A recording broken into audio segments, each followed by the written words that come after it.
SCADA નેટવર્કમાં SCADA computer, HMI software અને communication infrastructure સમજાવો.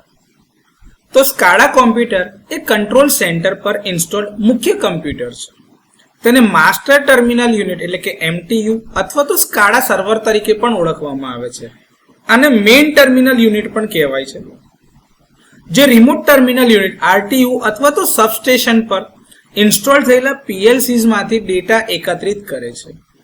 તે વોલ્ટેજ, કરંટ અને ઇક્વિપમેન્ટનું સ્ટેટસ એટલે કે સાધનોની જે સ્થિતિ છે કે ઓપન છે કે ક્લોઝ એવા પણ સિસ્ટમ ડેટા પ્રોસેસ કરે છે, સ્ટોર કરે છે અને ડિસ્પ્લે કરે છે.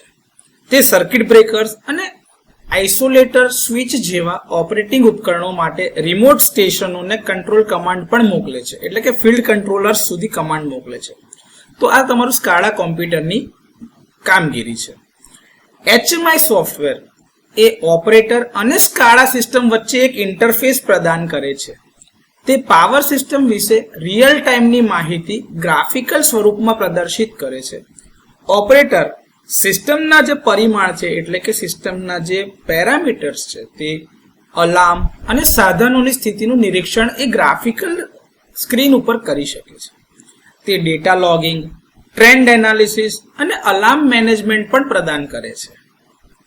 હવે વાત થઈ કમ્યુનિકેશન ઇન્ફ્રાસ્ટ્રક્ચર માટેની.